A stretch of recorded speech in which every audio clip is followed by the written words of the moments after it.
Hello guys, তোমরা সবাই কেমন আছো? আশা করি তোমরা সবাই ভালো আছো। তো আমরা মা ছেলে মিলে যাচ্ছি বাণিজ্য মেলাতে, বান্ধবীর সঙ্গে যাচ্ছি। আমরা অটোতে উঠে পড়লাম। অনেক দিন ধরে প্ল্যান করছি মেলাতে যাব, কিন্তু যাওয়া আর হয় না। আজ বান্ধবী সহ প্ল্যান করে আমরা বের হলাম। তো আমরা অটোতে উঠলাম আর মস্তি করতে করতে যাচ্ছি। আর এদিকে বান্ধবীর মেয়ে এবং আমার ছেলে দুজনে মিলে চিপস খাচ্ছে, আর আমি এদিকে ভিডিও করছি। দেখো কীভাবে দেখছে। আর মস্তি করতে করতে যাচ্ছি, আর আমার সঙ্গে থাকো আর মেলা এনজয় করো, এনজয় দ্য ভিডিও। আমরা মেলার গেটের সামনে এসে পৌঁছে গেলাম।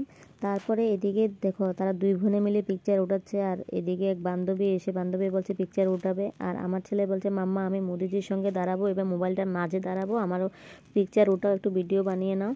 একটু পিকচার উঠিয়ে নিয়ে ভিডিও বানিয়ে নিয়ে তারপরে আমরা ভিতরে এন্ট্রি করলাম। আর স্টার্টিংয়ে ঘুরতে লাদাখ চোখে পড়লো। আর লাদাখের সামনে দেখো শাড়ি নিয়ে বসে আছে, ছোট ছোট প্যাক করে নিয়ে বসে আছে। শাড়ির প্যাকগুলো দেখে খুব আদর লাগছে, খুবই ভালো লাগছে। লাদাখ তো গিয়ে আর কিনতে পারবো না, ওটা হয়তো কখনো কিসমত হবে কিনা জানি না। যাই হোক, এখানে একটু চোখে দেখে মনের একটু শান্তি যাতে পাই, ওটার জন্য আসলাম যে দেখবো লাদাখ, থাইল্যান্ড, ঢাকা, বাংলাদেশ সব জায়গার থেকে নাকি দোকান কালেকশন নিয়ে এসেছে। তো ওগুলি দেখার জন্য বিশেষ করে আমরা মেলাতে আসলাম। আমাদের যখন দোকানে শাড়ি দেখাচ্ছে, তখন আমার ছেলে আর বান্ধবীর মেয়ে বসে ওরা শাড়ি দেখছে, মনে হচ্ছে ওরা কিনবে শাড়ি। জানি না ওদের কাছে কেমন আনন্দ লাগছে। শাড়িগুলোকে দেখতে খুবই ভালো লাগছে, কিন্তু ওরা যা রেট বলছে না, কেনার মতন বাবা ক্ষমতা নেই। কিনে এত রেট দিয়ে শাড়ি পরে বাড়িতে তো থাকতেই পারবো না, তা কিনলাম না, চলে আসলাম। তারপর ওই গলি থেকে বের হয়ে আমরা আরেকটা গলিতে ঢুকবো। ঢুকার স্টার্টিংয়ে দেখলাম বাঁশের একটা দোকান, আর দেখো কি সুন্দর টপ বানিয়েছে, কি সুন্দর ছাউনি দিয়ে রেখেছে ছন দিয়ে, আর দেখতে খুব ভালো লাগলো। বাণিজ্য মেলা বলে কথা, তো বাণিজ্য মেলাতে বাঁশ হবে না এটা তো হতেই পারে না। তো বাঁশের জিনিস দেখতে তো এমনিতে সুন্দর। তারপর আমরা চলে আসলাম লাদাখ থেকে ডাইরেক্ট থাইল্যান্ডে। আর থাইল্যান্ড কালেকশনগুলো দেখতে খুবই ভালো লাগছে। আর এদিকে যে মূর্তিগুলো আছে, ঠাকুরের মূর্তিগুলো দেখতে খুবই সুন্দর লাগছে, কিন্তু চয়েসফুল হলে কি হবে, যে রেট ওই রেটে তো আমরা কিনতে পারবো না। আরও এসেছি হাজব্যান্ড ছাড়া, তো হাজব্যান্ড ছাড়া যখন আসবো টাকা তো নিশ্চয়ই সীমিত দেবে, বেশি কিছু বললেও তো কেনার মতন ক্ষমতা থাকবে না না। এই যে থাইল্যান্ডের দোকান নিয়ে এসেছে, এই দোকানে বাচ্চাদের অনেক খেলনা আছে, খেলনাগুলি দেখতে খুব সুন্দর। আর আমার ছেলে বলছে মাম্মা এখান থেকে খেলনা নেব, কিন্তু নিতে পারলাম না। তারপরে থাইল্যান্ড থেকে ডাইরেক্ট চলে আসলাম অযোধ্যা। আর অযোধ্যা রাম মন্দির তোমরা সবাই দেখতে পেয়েছ মোবাইলে, লাইভে, অনেক কিছু তোমরা রাম মন্দির সম্বন্ধে জানো। তাই দেখো এখানে রাম মন্দির বানিয়েছে, আর এখানে দেখো লাইটিং করে রেখেছে রামের, খুবই সুন্দর লাগছে। তারপর অযোধ্যা থেকে ডাইরেক্ট চলে আসলাম ত্রিপুরা। ঊনকোটির একটু সিনারি বানিয়ে রাখলো, এখানে পিকচার উঠাচ্ছে আমার ছেলে এবং বান্ধবীর মেয়ে মিলে, দুইজনে দাঁড়িয়েছে আর আমি একটু ভিডিও বানিয়ে নিয়েছি। দুইজনে সেম কালার সোয়েটার পরলো, আর পিকচারে খুব ভালো আসছে। তারপর আমরা চলে আসলাম দুবাই কালেকশন, যেখানে হিজাব অনেক রকমের ভ্যারাইটিস রকমের হিজাব নিয়ে বসেছে।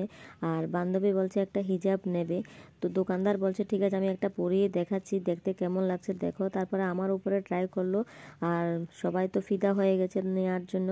দাম বেশি বলে কিনলাম না। তারপরে ওখান থেকে বের হয়ে যখন আমরা সামনের দিকে এগোলাম, তারপরে দেখলাম রাজস্থান থেকে অনেক দোকান কালেকশন নিয়ে এসেছে। তারপরে ওখানে ভিতরে ঢুকলাম না, কিন্তু বাইরের থেকে একটু দেখলাম, দেখে তারপরে ব্যাগ জুতা অনেক কিছু নিয়ে আসলো, দেখেই চলে আসলাম। তারপরে ফুলের দোকানের সামনে আসলাম, গার্ডেনের সামনে আসলাম, আর গার্ডেন দেখতে খুব সুন্দর লাগছে। কর্নারে একটা দই ফুচকার দোকানে ঢুকলাম, ভিডিও দেখালাম না, কিন্তু দই ফুচকা খেতে খুবই স্বাদ লাগলো। আমরা সবাই মিলে দই ফুচকা খেলাম। তারপর এখানে দাঁড়িয়ে একটু প্রোগ্রাম দেখছি, যারা প্রোগ্রাম করছে সত্যি খুব সুন্দর লাগছে, তোমরা আমার সঙ্গে দেখো।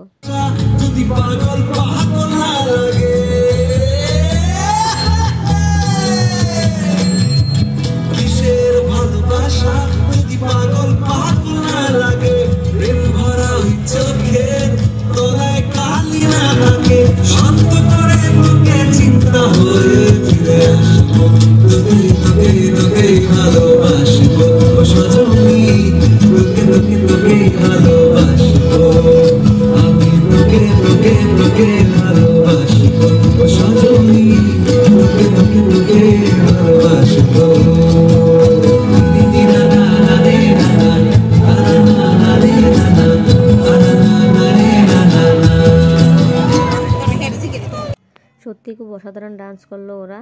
আর এখানে গার্ডিয়ানরা বসে আছে, কিছু গার্ডিয়ান ভিডিও বানাচ্ছে সামনে দাঁড়িয়ে, খুবই সুন্দর লাগছে। তারপরে আমরা প্রোগ্রাম থেকে বের হয়ে আবার একটু ঘুরতে গেলাম। তারপর আমার ছেলে বলছে ফার্নিচারটি খুবই সুন্দর লাগছে, একটু ঘুরে দেখবে। তো ফার্নিচারের দোকানে ফার্নিচারটিকে একটু ঘুরে ঘুরে দেখছি, দেখতে খুবই সুন্দর লাগে। তো দেখলাম, চোখে একটু শান্তি দিলাম। তারপর এখানে সেলফি রথ বানিয়ে রেখেছে, সবাই পিকচার উঠাচ্ছে এখানে বসে। তারপর আমার ছেলে বলছে ট্যাম্পোলিংয়ে যাবে, আর ট্যাম্পোলিংয়ে গিয়ে একটু খেলবে, লাফাবে, স্টান করবে। আর আমরা সত্যি খুব আনন্দ করলাম, সবাই মিলে খুব এনজয় করলাম। আজকের মতো ভিডিওটা এখানে শেষ করছি। তোমরা ভালো থাকবে, সুস্থ থাকবে, আমাকে প্রচুর প্রচুর পরিমাণে সাপোর্ট করবে। Thank you, bye by.